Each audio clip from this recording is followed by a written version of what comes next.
Bienvenidos a todos al seminario número 11 de Fisiología Duodenal y Pancreática de la Unidad Académica 1 de Fisiología y Biofísica de la Universidad de Buenos Aires. Mi nombre es Ramiro González Sueiro y los acompañaré a lo largo de este seminario.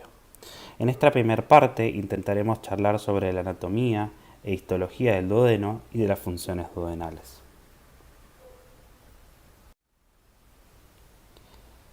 Los objetivos de este seminario serán repasar la anatomía e histología del duodeno en función de su fisiología, reconocer los patrones motores del duodeno, comprender las funciones del duodeno, reconocer las hormonas duodenales, sus estímulos y sus funciones, describir las funciones del páncreas como glándula digestiva anexa, reconocer la composición de las secreciones pancreáticas y sus funciones.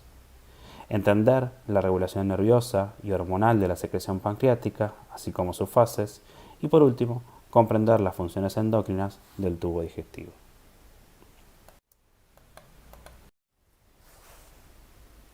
Vamos a iniciar entonces esta charla hablando sobre la anatomía del duodeno.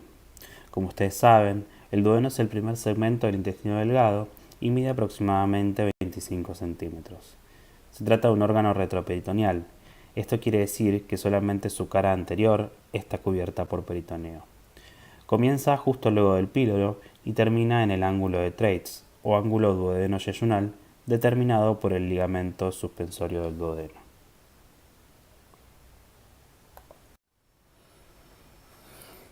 Los 4 segmentos o porciones de las cuales hablábamos recientemente se denominan primera, segunda, tercera y cuarta porción duodenal.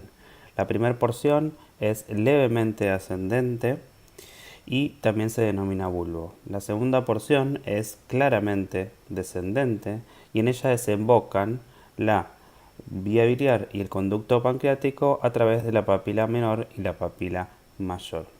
La tercera porción tiene una disposición levemente descendente u horizontal y una cuarta porción un poco más ascendente que está determinada por el ángulo de Treitz donde se encuentra el ligamento suspensorio del duodeno.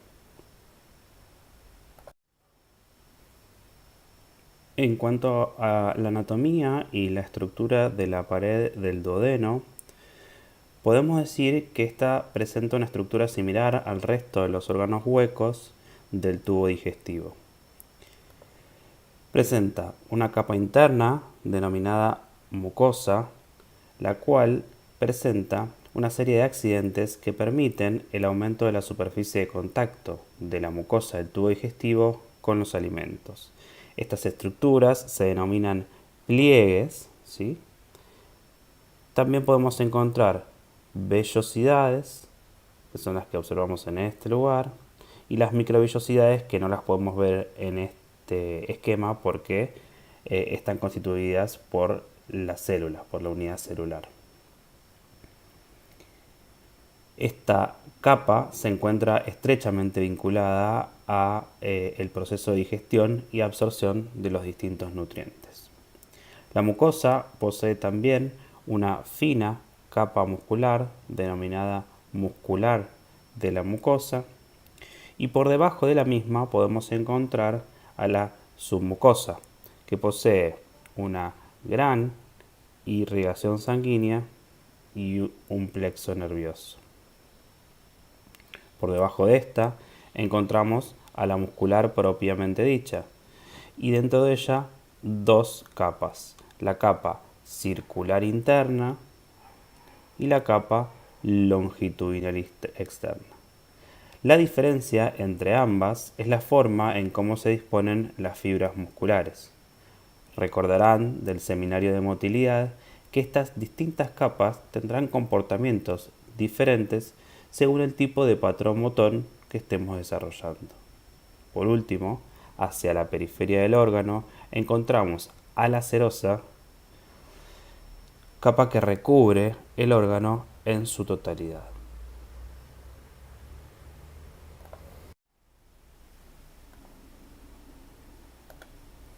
El duodeno, como el resto del tubo digestivo, posee una estructura que se corresponde con su función, básicamente la digestión y la absorción, para lo cual como comentamos anteriormente, recurre a estructuras como los pliegues, que podemos observar macroscópicamente, las vellosidades y las microvellosidades. Como podemos observar en este gráfico de la izquierda, estas vellosidades solo comprometen a la capa mucosa. En la figura de la derecha podemos observar los distintos tipos celulares que forman la vellosidad y podemos también identificar una serie de invaginaciones de la mucosa denominadas criptas. En la cripta podemos encontrar, por ejemplo, células madres progenitoras, que van a dar lugar a células indiferenciadas que posteriormente podrán dar origen a distintos linajes celulares. También podemos encontrar a nivel de la cripta células de Paneth. Estas células tienen una función vinculada a procesos de defensa. También podemos encontrar a nivel de la cripta algunas células endocrinas entéricas que van a liberar hormonas a la sangre en respuesta a estímulos luminales. En la vellosidad, además, podemos identificar células que están vinculadas a la propia función del duodeno, es decir, a la absorción. Estas son las células absortivas. En esta vellosidad también podemos encontrar a las células caliciformes que secretan moco lubricante.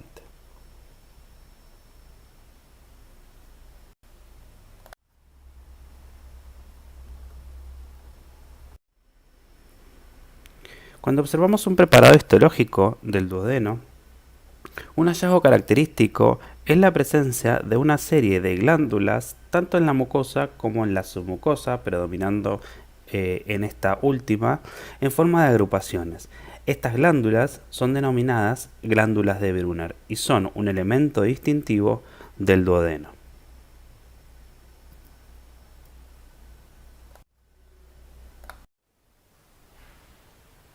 Pero ¿cuál es la función de las glándulas de Brunner?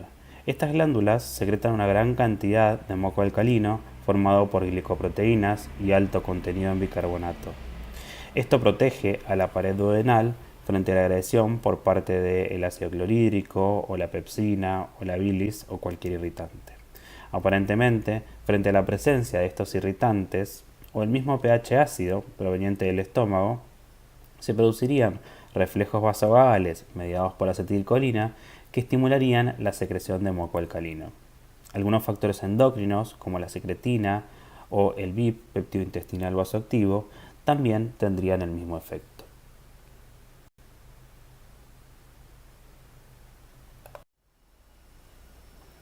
Respecto a la actividad motora duodenal, es importante que tengamos claro que los patrones motores van a ser distintos según nos encontremos en un periodo postprandial, es decir, luego de haber comido, o durante periodos de inanición u ayuno. Recordarán entonces que los patrones motores pueden ser diferentes. En el duodeno, los patrones motores son los mismos que los del resto del intestino delgado, con lo cual, luego de la ingesta, podemos encontrar dos tipos de patrones motores. Por un lado, lo que denominamos peristaltismo, el cual observaremos cuando se produzca una contracción del segmento propulsor y una relajación del segmento receptor con el objetivo de desplazar el bolo alimentario de proximal a distal. Pero también podemos encontrar movimientos de segmentación en donde veremos contracciones y relajaciones intermitentes que permitirán la mezcla de los alimentos. Por otro lado, durante el periodo de ayuno, observaremos un patrón totalmente diferente, denominado complejo motor migrante, que como recordarán, tiene por objetivo la limpieza del tubo digestivo, lo que denominamos housekeeping, y que era básicamente abandonado en el momento del inicio de la ingesta.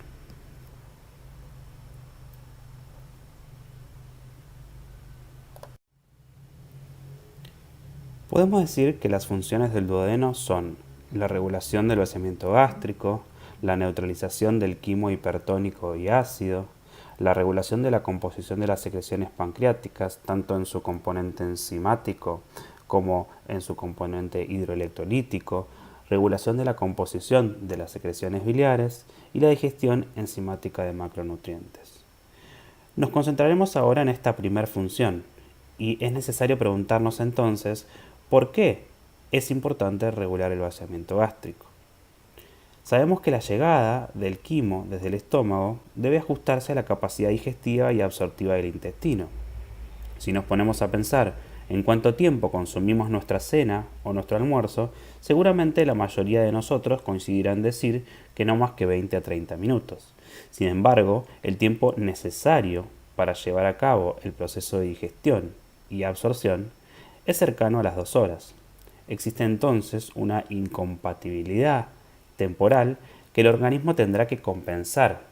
Para ello necesita de un reservorio donde contener el alimento antes de que el mismo llegue al intestino. Ese reservorio es el estómago, como vimos en los seminarios anteriores.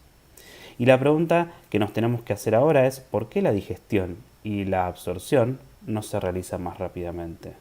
Bueno, es que la digestión implica una serie de procesos enzimáticos para los cuales se necesita producir dichas enzimas.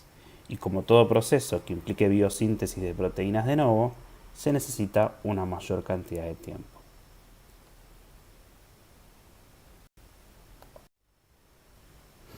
Entonces, ¿cómo se produce el vaciamiento gástrico? Bueno, repasemos inicialmente las distintas regiones anatómicas del estómago y veremos que encontramos el fondo en la región más proximal, el cuerpo, el antro y el píloro en el segmento más distal. Estas son las regiones anatómicas. Sin embargo, funcionalmente podemos dividir al estómago en dos regiones motoras. Una región proximal que compromete el fondo y el segmento proximal del cuerpo, del estómago, que tiene una función de reservorio. Mientras que tenemos otra región más distal denominada bomba antral que está formada por el antro y el segmento más distal del cuerpo. Esta bomba antral es quien, junto con el píloro, intervienen en el vaciado gástrico, ya que este vaciamiento gástrico depende de la presencia de contracciones fásicas de la bomba antral que propulsa el alimento desde el cuerpo del estómago hacia el antro y el píloro, y también necesitamos de la relajación del píloro que permita el efectivo paso del alimento desde el estómago hacia el duodeno.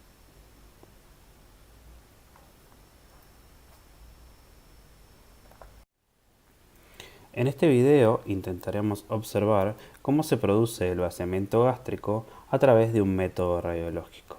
Lo que ustedes ven actualmente en negro, que se denomina radiolúcido, es la cavidad de los órganos huecos, el cuerpo gástrico, el antro gástrico, el píloro, que está cerrado en este momento, y el duodeno.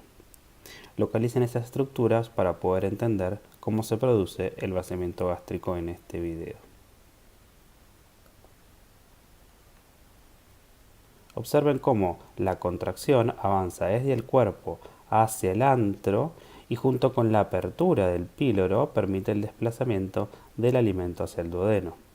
Otra vez, una contracción avanza desde el cuerpo hacia el antro, desplaza el alimento, se abre el píloro y permite el desplazamiento del alimento.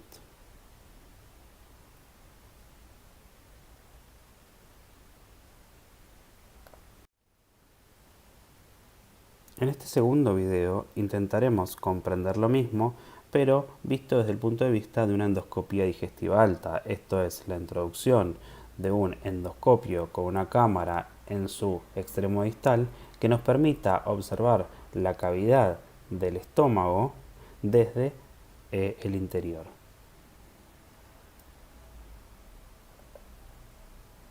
Vemos entonces cómo esta contracción se desplaza desde proximal hacia distal y es lo que empujaría el alimento hacia distal hasta encontrarse con un píloro que debe abrirse, ahí lo vemos, para permitir el pasaje del alimento. Otra nueva contracción desplaza el alimento hacia distal, acompañado por una apertura del esfínter pilórico que va a permitir el desplazamiento del alimento hacia el duodeno.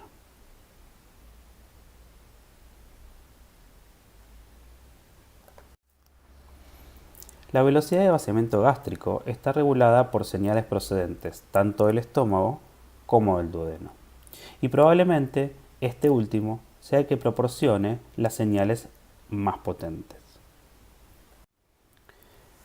Esta regulación se produce a través de la regulación, valga la redundancia, de las contracciones fásicas gástricas y del tono del esfínter pilórico, como hablamos anteriormente.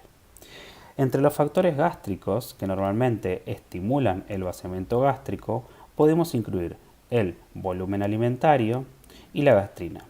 Respecto al volumen alimentario, la distensión de la pared gástrica desencadena reflejos mientéricos locales en la propia pared que acentúan la actividad de la bomba pilórica al mismo tiempo que inhiben la contracción del esfínter pilórico.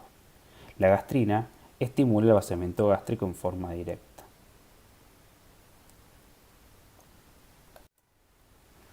En cuanto a los factores duodenales, estos en general inhiben el vaciamiento gástrico. Reflejos nerviosos enterogástricos inhiben este vaciamiento. Esto se produce cuando los alimentos ingresan al duodeno y desencadenan múltiples reflejos nerviosos que se inician en la pared duodenal y regresan al estómago, donde reducen o incluso interrumpen el vaciamiento. Estos reflejos siguen tres vías. Una vía directa desde el duodeno al estómago a través del sistema nervioso entérico de la pared gastrointestinal. Otra vía mediante los nervios extrínsecos que van a los ganglios simpáticos prevertebrales para regresar a través de las fibras nerviosas simpáticas inhibitorias del estómago. Y una última vía a través de los nervios vagos que conducen los impulsos al tronco del encéfalo, donde inhiben las señales excitatorias normales transmitidas al estómago por estos mismos nervios. En cuanto a las hormonas, la colecistoquinina, la secretina y el HIP son factores inhibitorios.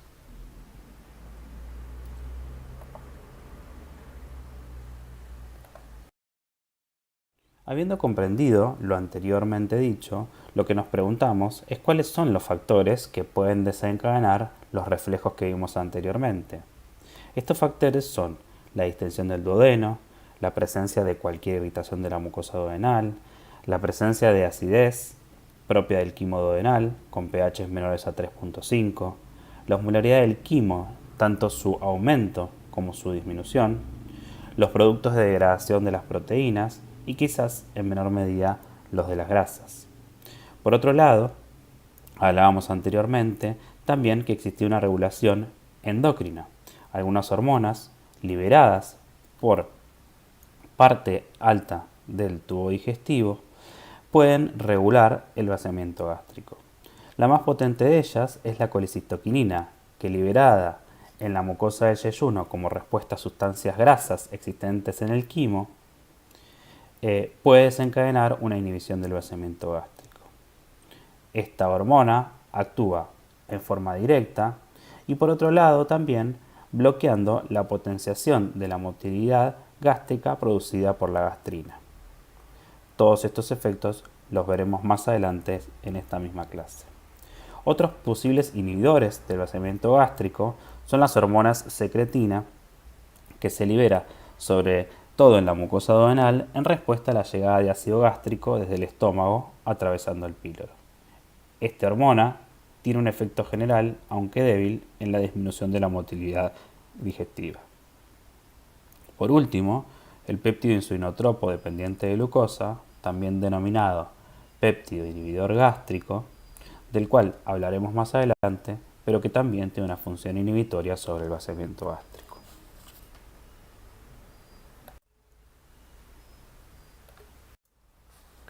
Muy bien, volviendo a las funciones del duodeno, hemos charlado sobre la regulación del vaciamiento gástrico. En el próximo segmento de este seminario hablaremos sobre la neutralización del quimo hipertónico ácido y la regulación de la composición de las secreciones pancreáticas. Una pregunta que nos puede surgir es ¿por qué debo neutralizar el quimo ácido? Intentaremos responder a esta pregunta en el próximo segmento.